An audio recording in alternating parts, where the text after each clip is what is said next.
questions? I don't expect to vote. I'm just trying to get public testimony for people who are here. Of Dennis, so I was just thinking of Dennis.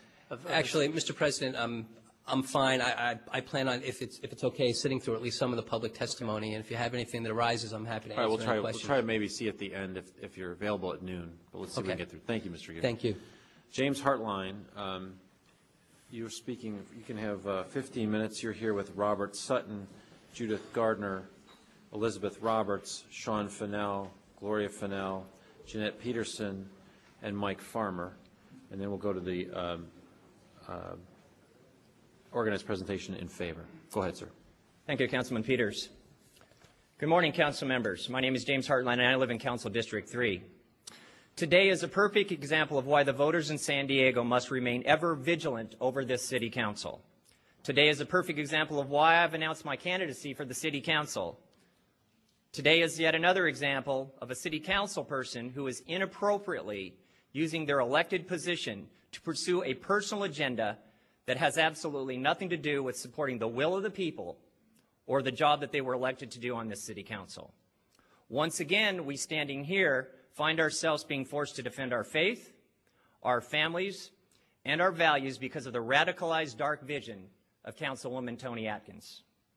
Just 7 short years ago, 62.7% of all San Diego voters supported Prop 22, the California ballot initiative, which states that marital rights shall only be granted to couples composed of a man and a woman.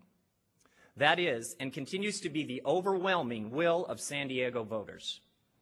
There is no mandate among San Diego voters to change what the voters established through Prop 22. Last year, 76% of all San Diego voters voted to preserve the cross that sits atop Mount Soledad by transferring the memorial to the federal government. Voting trends in San Diego reveal that voters in San Diego are some of the most caring and concerned of all voters in California. There is clear and convincing evidence that San Diego voters are getting more religious when it comes to moral issues. There is simply no mandate in California and San Diego to redefine marriage outside of the already established Prop 22. In the past 5 days since we were made aware that Councilwoman Atkins was pushing for this vote today, I have received dozens of phone calls and emails from voters who are outraged with her actions.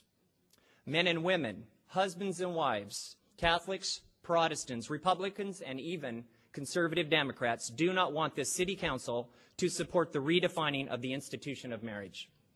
Let me make myself abundantly clear. We do not want any action from this city council done in our name to redefine marriage.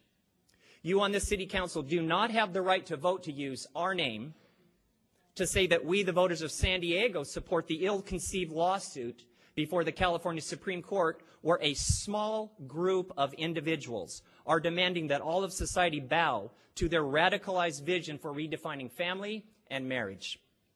Recently, voters in my district expressed great anger at Councilwoman Atkins for supporting a redevelopment project at 301 University Avenue. I personally believe that this debate today is nothing more than an attempt by Councilwoman Atkins to appease her angry constituents and distract them away from her vote on the 301 University Avenue project.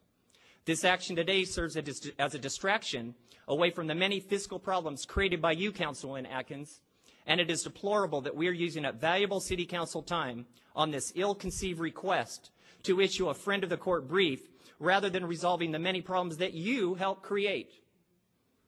And let me take a moment and talk about truth and the perception of truth, because today what you're going to see are a number of couples that live together in homosexuality and lesbianism. They're going to be brought before you today, who are going to present themselves as long-term committed people. They're going to present themselves as a truth and a reality that you need to support by redefining marriage. But let me share with you another truth, and that's the truth that I've lived. I was involved in homosexuality for 30 years. So I'm not an innocent bystander when it comes to talking about this issue. 8 years ago, I committed myself to the Lord Jesus Christ, and I left that life. I haven't been involved in homosexuality for that many years. And I know what I'm talking about when I say what's really going on inside of the homosexual community. I still live there now. So you'll have some that will come and will talk about, well, this is wonderful, committed relationships. This is who they're presenting to you today. But let me tell you, for everyone that comes here today to present as a couple, I can tell you about hundreds of examples of people that have lived destroyed lives. People that are dead now from AIDS.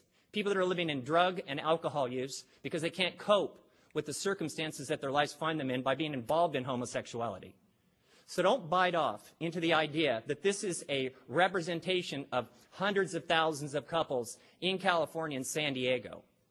This is a small group of people who have the money to live the kinds of lives where they can present a positive image. But the vast majority of people that live in homosexuality don't have the money to be down here today to present a form of relationships that make you think that this is a great thing to be living. I can tell you that the vast majority of people that I've met in my life who are involved in homosexuality are very unhappy.